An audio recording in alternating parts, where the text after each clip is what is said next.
Hi, this is Randall with Carter Hill Honeybees. Today's Sunday, April 11th, 2021. I'm about to go into this colony here. It looks like it's weaker than it was. I suspect it may have swarmed out a few weeks ago.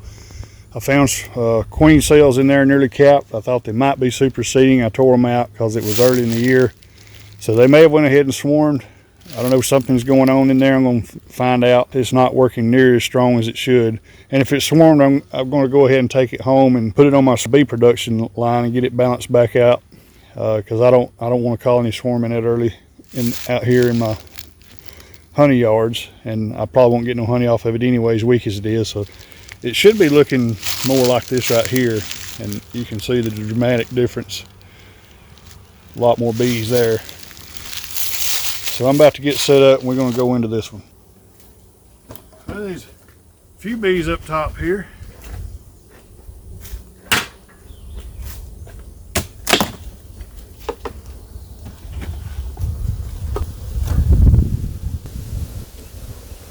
This colony may have went queenless. It seemed to be staying roared up pretty good.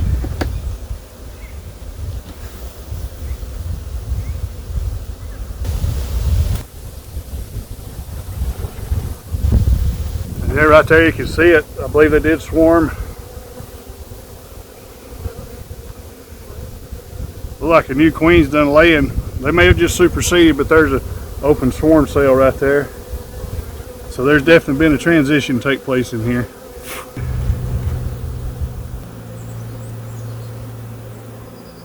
Don't see any eggs on that one.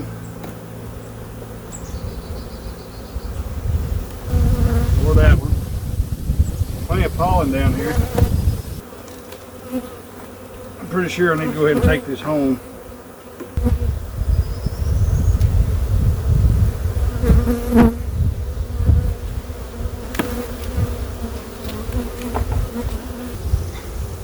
Well, I spent a few minutes searching for the queen in here. It's just taking too much time. So I'm just going to quickly go through and, well, I may not even do that. I'm probably just going to put this back together on this single deep, move these supers to some of the other hives. I'll come back and get this evening at dark when it cools down. So it's right at 7 p.m. I'm back here to pick the hive up. I'm going to take it home and give it a few days to see if there's more brood in there. I found a small patch of brood when I was going through it earlier today.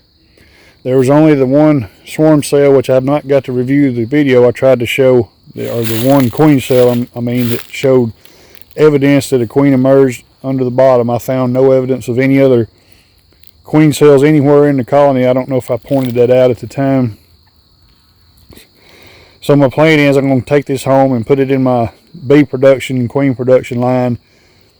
Give it a few days. I'll start feeding it and check it and see if if that queen has mated and she started to lay. If she has, great. That'll boost my bee production yard. If she's not, then I'm going to combine these bees with another colony.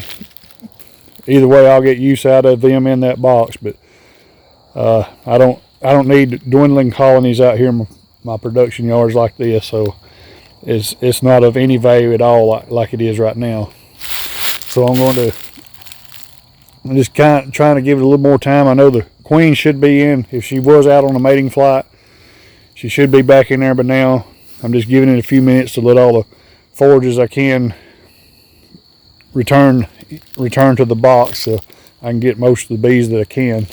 I've had time to think, and based on what I'm seeing, I really think the likely scenario is this colony probably was superseding, being that there was one queen cell in there. I didn't see any evidence of any that had been cut into from the side or anything, or anything of that nature that indicated more than that one queen was produced. Now I'm strictly guessing. This is just my guess. Back when I found the swarm cells a few weeks ago, nowhere near being plugged out, and they certainly was not today. So I mean, anything is possible, but I find it hard to believe that the colony actually issued a swarm. Now there's not as many bees in there as there was a few weeks ago, and they just may be simply dying off. And either way, being, I guess, a kind of an unnatural situation, and if this colony does recover, I need to probably change out the genetics anyway, because I need something more, I guess, more reliable, you could say. So that's just my thoughts and observation I'm talking about here.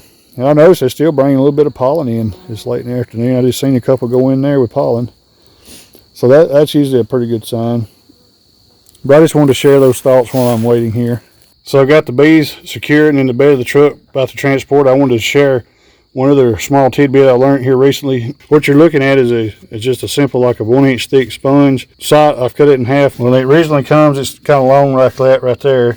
And I just simply, guesstimate and cut it in half and shove it in there. I kind of use my hive tool to push down on it, and it'll slide right in there.